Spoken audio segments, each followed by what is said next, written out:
বর্তমান সময়ের সম্পর্কগুলোই এমন, স্বার্থ ছাড়া কেউ এক পাও ফেলে না। তুমি সবার হবে কিন্তু তোমার কেউ হবে না। তুমি সবাইকে বুঝবে কিন্তু তোমাকে বোঝার মতো কেউ থাকবে না। তুমি সবার বিপদে পাশে দাঁড়াবে কিন্তু তোমার প্রয়োজনে কাউকেই খুঁজে পাবে না। বাস্তবতা হলো তুমি সবার জন্য বাঁচবে ঠিকই কিন্তু তোমার জন্য বাঁচার মতো কেউ থাকবে না। এমনকি তুমি সবার জন্য মরতে রাজি থাকবে কিন্তু তোমার জন্য এক ফোঁটা চোখের পানি ফেলার মতো কাউকেই হয়তো পাবে না। দিন শেষে তুমি বড্ড একা। আসসালামু আলাইকুম ভিউয়ার্স, কেমন আছেন সবাই? আলহামদুলিল্লাহ, আমরাও ভালো আছি। প্রতিদিনের মতো সারাদিনের একটি ব্লগ শেয়ার করছি।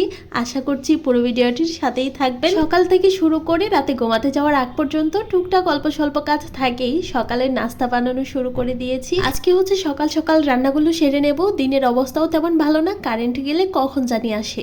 তাই আর কি, গ্যাস আছে তারপরও গ্যাসটা হিসাব করেই ব্যবহার করছি। আর গ্যাসের যে পরিমাণ দাম তাই আর কি কারেন্টের চুলাটাই বেশি ব্যবহার করা হচ্ছে। যাই হোক, এখানে হচ্ছে রুটি দিয়ে খাওয়ার জন্য সবজিটা আগে রান্না করে নিচ্ছি। লাউ হচ্ছে আমি অল্প পরিমাণ মশলা দিয়েই রান্না করে নিয়েছি। শেষের দিকে হচ্ছে ধনিয়া পাতা দিয়ে উঠিয়ে নিয়েছিলাম। এখানে হচ্ছে ওয়াসির বাবার জন্য পরোটা ভেজে নিচ্ছিলাম। আমার জন্য আলাদা করে আবার তেল ছাড়া রুটি বানিয়ে নিয়েছি। সে হচ্ছে অফিসে চলে যাবে, তার জন্য ওর নাস্তাটা হচ্ছে আগে দিয়ে দিচ্ছি। তারপর হচ্ছে আমি দুপুরের রান্নাটা সেরে নিয়েছিলাম। ওয়াসি ঘুমোচ্ছে, তাই ভাবলাম ও ঘুমাতে ঘুমাতে আমি রান্নাটাও সেরে ফেলি। এখানে হচ্ছে ডাল রান্না করছি। আর এখন না প্রতিদিনের রুটিনে আমি ডাল রাখার চেষ্টা করছি, মানে ডালটা প্রতিদিন থাকবে খাবারের মধ্যে, আর পাশাপাশি হচ্ছে একটা ভাজি বা যে কোনো একটা মাছের তরকারি। নাস্তা বানানোর পরপর ডাল বসিয়ে দিয়েছিলাম, তার ভিতরে কারেন্টও চলে গিয়েছিল একবার, আবার চলে আসলাম যখন কারেন্ট এসেছে তখন আর কি।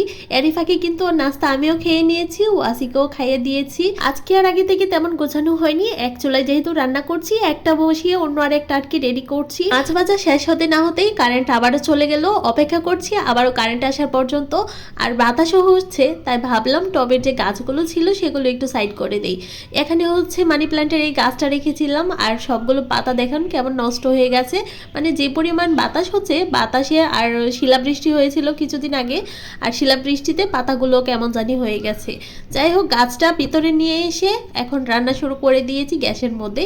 কারেন্ট কখন গেছে আবার কখন জানি আসে তার কোনো ঠিক নেই, তাই আমি গ্যাসের চুলায় আর কি রান্নাটা বসিয়ে দিচ্ছি। আজকে হচ্ছে পেঁয়াজ রসুনটা একটু কেচে নিয়েছি, তারপর তেলের মধ্যে হালকা ভেজে তারপর হচ্ছে শুকনো মশলা দিয়ে দিয়েছি। একটা টমেটোও কেটে নিয়েছি, টমেটো দিয়ে মশলার সাথে আবারও কিছুক্ষণ কষিয়ে নিয়েছি। যখন মশলা আর টমেটো খুব সুন্দর করে কষানো হয়ে যাবে তখন এর মধ্যে আগে থেকে বেজে রাখা মাছ দিয়ে দিয়েছি। তারপর একসাথে চুলের পানি দিয়ে রান্না করে নিয়েছিলাম তরকারি হওয়ার আগ পর্যন্ত। শেষের দিকে হচ্ছে ধনিয়া পাতা দিয়ে উঠিয়ে নিয়েছি। কারেন্ট ছাড়া কিন্তু পুরোটাই অন্ধকার, আমি মোবাইলের ফ্ল্যাশ লাইট দিয়ে কিন্তু ভিডিওটা করেছিলাম। যাই হোক, তরকারি রান্নাটা হয়ে গিয়েছিল। প্রায় 1.5 ঘন্টা পর কারেন্ট এসেছে, তখন হচ্ছে ভাত বসিয়ে দিয়েছিলাম। বাইরে কিন্তু এখনো টিপটিপ বৃষ্টি হচ্ছে। ঠান্ডা ঠান্ডা মেঘলা দিন, আলহামদুলিল্লাহ খুবই ভালো কাটলো।